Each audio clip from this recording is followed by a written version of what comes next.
భోజన ప్రియులందరికీ నమస్కారం. పల్నాడు రుచులకి స్వాగతం. మూడే 3 పదార్థాలు వాడి కమ్మనైన కోకోనట్ పుడ్డింగ్ తయారు చేసుకుందాము. నోట్లో వేసుకోగానే కరిగిపోతుంది. అలాగే చేసుకోవడం కూడా చాలా తేలిక. అది ఎలాగో చూసేద్దాము.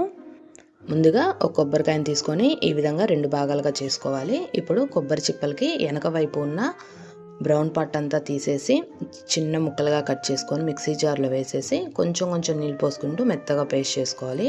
ఇప్పుడు ఒక మందపాటి ప్యాన్ తీసుకొని అందులో జల్లెడ పెట్టేసి అందులో ఈ కొబ్బరి పేస్ట్ వేసి కొబ్బరి పాలు రెడీ చేసుకోవాలి. ఇలాగా 2 సార్లు గ్రైండ్ చేసుకొని కొబ్బరి పాలని రెడీ చేసుకోవాలి. ఇలా రెడీ అయిన కొబ్బరి పాలలో 100 గ్రాముల వరకు పంచదార, అరకప్పు వరకు కార్న్ఫ్లోర్ వేసుకోవాలి. ఇప్పుడు ఈ కార్న్ఫ్లోర్ పంచదార అనేది పాలలో పూర్తిగా కరిగేంత వరకు కలుపుకోవాలి. ఎక్కడ ఉండలనేవి లేకుండా చూసుకోవాలి. ఇలా పూర్తిగా కలిపేసిన తర్వాత స్టవ్ ఆన్ చేసుకొని పొయ్యి మీద పెట్టేసి సిమ్లో కలుపుకుంటూ ఉడికించుకోవాలి. 10 నిమిషాలు. కలపడం అనేది ఆపకూడదు. కలపడం మనం ఎప్పుడైతే ఆపేస్తామో ఉండలు కట్టేసిద్ది. 10 నిమిషాలకి మనకి ఈ విధంగా గట్టి పడుతూ ఉంటుంది.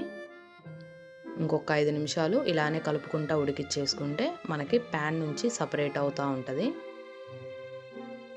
ప్యాన్ నుంచి సపరేట్ అవుతుంది అంటే మనకి ఉడికిపోయిందని అర్థం. స్టవ్ ఆఫ్ చేసేసుకుందాం. ఇంకా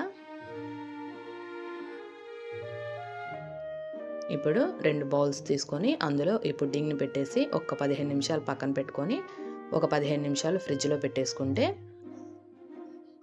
చల్లనైనా కోకోనట్ పుడ్డింగ్ రెడీ అయిపోతుంది. ఇది కూల్గా తింటేనే టేస్ట్ చాలా బాగుంటుంది. మీరందరూ తప్పకుండా ట్రై చేసి ఎలా వచ్చిందో కామెంట్లో చెప్పండి. Thanks for watching. Please like and subscribe.